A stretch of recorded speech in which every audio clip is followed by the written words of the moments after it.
और भगवान की विशेषताओं के बारे में जैसे ही सुखदेव जी महाराज ने राजा परीक्षित को बताया, सुनाया, तब एक प्रश्न आया परीक्षित जी के हृदय में।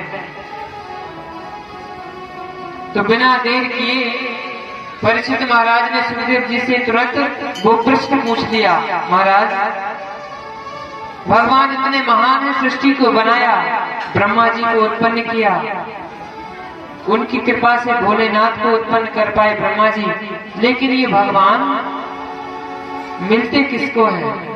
इन्हें पाने का साधन क्या है? जल्दी मिलते कैसे?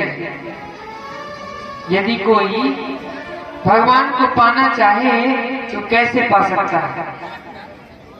पहले तो वो अपने विचार बताते हैं, कैसे पा सकता है? क्या कोई श्रेष्ठ कुल में जन्म लेने वो पा सकता है? क्या कोई बहुत शिक्षा प्राप्त कर ले वो पा लेता है? या कोई ऊंचे कुल या जाति में जन्म लेके वो पा सकता है? और या फिर कोई शरीर से अधिक सुंदरता पा जाए, शरीर से अधिक सुंदर हो वो पा सकता है? या फिर कोई अधिक धनवान हो जाए, भगवान को वो पा सकता है? कहते भगवान को पा कौन सकता है? इन्हें पाने का साधन क्या है? तब बड़ा सुंदर उत्तर देते हैं श्री सुखदेव जी महाराज।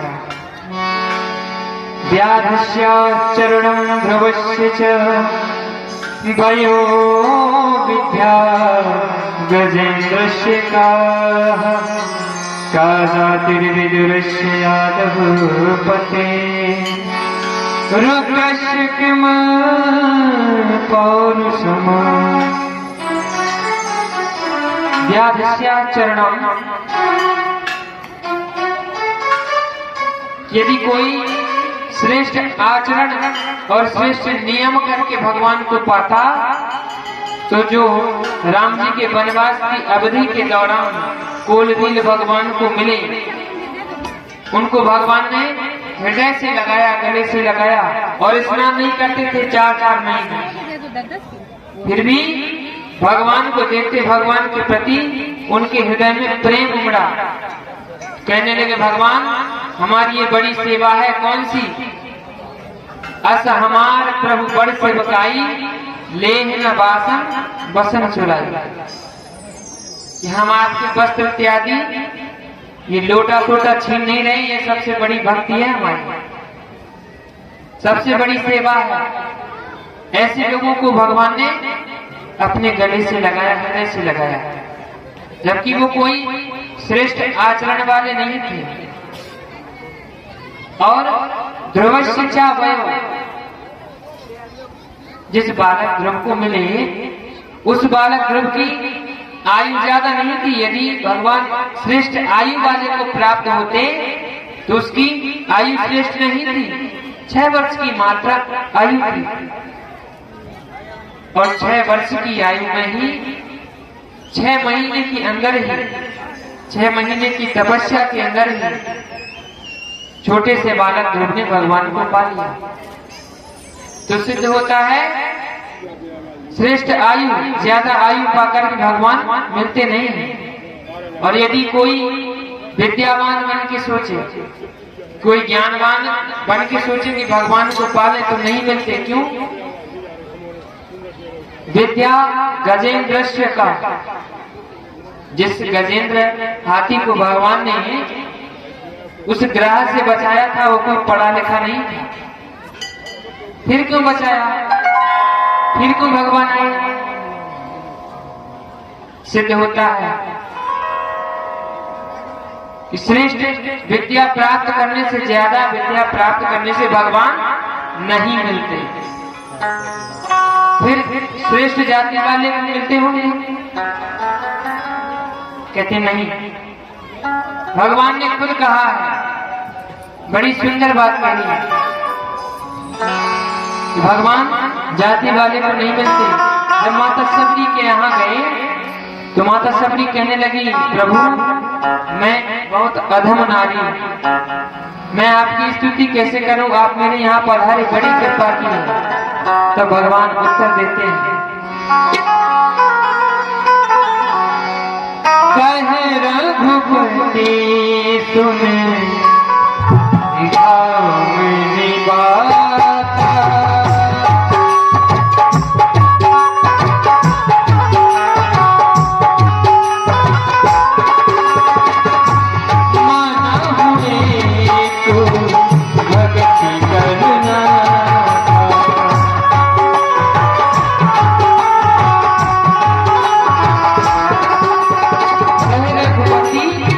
भामनी गाता, मानो एक भक्ति करना था, मैं केवल एक भक्ति का नाता स्वीकार करता हूँ, मानता हूँ। और जाति पाति कुल धर्म बढ़ाई,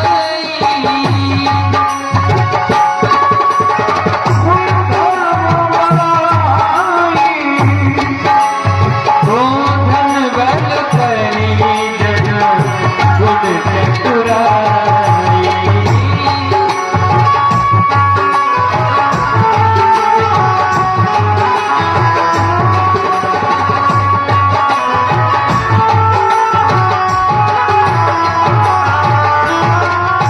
कहे रघुपति सुन भामनी बाता, मानो एक भगत करि नाता, जाति पाति कुल धर्म बढ़ाई।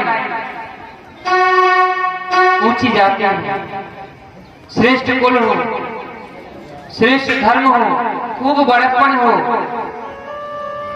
जाति पाति कुल धर्म बढ़ाई, धन बल परिजन, खूब धनवान हो, खूब बलवान हो, और खूब गुणी हो, खूब चतुर हो, लेकिन ये सब होने के उपरांत यदि उसके हृदय में भक्ति विद्यमान नहीं रहती तो भगवान क्या कहते हैं, भक्तिहीन नर सोहे कैसा, बिन जल बारिद देखिए कैसा।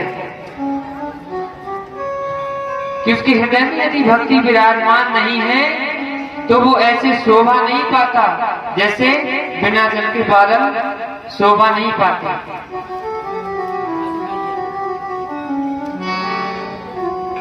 कहते हैं श्रेष्ठ जाति में जन्म लेकर भी भगवान प्राप्त नहीं होंगे, फिर कैसे होंगे? यदि कोई सोचे कि हम सुंदर हैं, हमारी सुंदरता पर रीझ करके भगवान मिल जाएं, तो सुंदरता का अभिमान किया था गोपियों ने, तो उनके मध्य में से अंतर्ध्यान भगवान हो गए थे। सुंदरता शरीर की हो तो भगवान नहीं मिलते। यदि शरीर की सुंदरता को भगवान देखते, कुब्जा के घर कभी न जाते। यदि धन को देखते तो सुदामा को अपना मित्र न बनाते, सुदामा से प्रेम न करते। फिर भगवान मिलते किसको हैं? कहते हैं भक्त्या तुष्यति केवलम भक्ति प्रियो माधवा। केवल केशव को, गोविंद को भक्ति प्रिय है। मानव केवल भक्ति करे तो भगवान को प्रिय हो जाता है।